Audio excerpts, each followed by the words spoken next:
Well, it hasn't been a great month for organized labor. First, the UAW smacked down by Volkswagen workers in the state of Tennessee. Now, 10 union members in Philadelphia have been arrested, rounded up on a list of charges, including conspiracy, violent crime, and arson.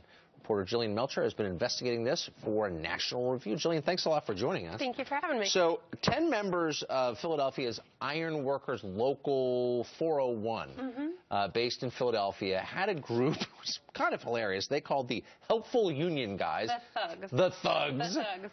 What did they do, allegedly? Boy, allegedly, I mean, they sure behaved like thugs. This indictment ties them to a Quaker meeting house that was vandalized. Somebody went in a few days before Christmas, took basically a blowtorch and targeted several critical structural points to the Quakers. I mean, these are the nicest group of people. The indictment also ties them to an attack on non-union workers at a Toys R Us where people were beaten with baseball bats, had to go to the hospital. I mean, these are very serious charges. What century is this? I mean, this really sounds like something out of, the Pennsylvania coal fields in 1910 or something. I mean, unions still have problems with behavior like this, I guess is the headline. Yeah, it is. And I was actually surprised to see the indictment happen. So when I was looking into this a year ago, what I found out basically is that for about 4 decades at least, the construction trades unions, not just the iron workers, have been totally dominating the industry. They do it through violence, vandalism, harassment, intimidation.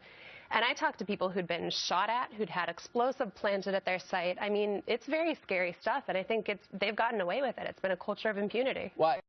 Well, how is that exactly? Well, I mean, if organized labor turns criminal, it's organized crime. I mean, by definition. So why isn't the Justice Department on this? Well, it is this time, but it's kind of difficult. There are all kinds of federal protections for unions.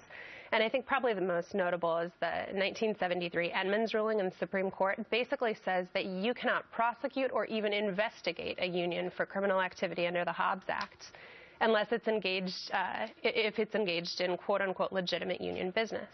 So what is so unique here is they're making the argument that the iron workers, as soon as they started behaving like a criminal syndicate, were no longer engaged in legitimate union business. Now, that'll be interesting to try out in court. It isn't unheard of, but it's pretty rare to attack it as, I guess, like a mafia organization. Yes.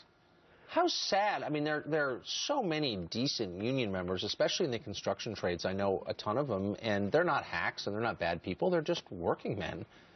They're discredited by behavior like this. Yeah, it gives them a bad name. I mean, if you go into Philadelphia and you're talking to people in the construction trades and you mention unionism, I mean, the wall comes up. It's something that's definitely an agent of fear there, and I think that's a purposeful image that they projected in Philadelphia to control the trade sector, but it's definitely not the kind of PR that the unions want. Well, it's confusing me. So the feds have jumped in on this, as you said, but what about the city of Philadelphia? How could you run, if you're the mayor of Philadelphia, how could you not have known about this? Boy, that's the question. And the indictment actually hints that maybe the next round of what they're looking into will focus on the political actors. I know when I was talking to people there, they felt that the unions are heavy campaign donors, that they definitely had political connections. Yeah. And also, a lot of times police wouldn't investigate it very thoroughly. I mean, again, exceptions. I knew cops that were looking into it very intensely.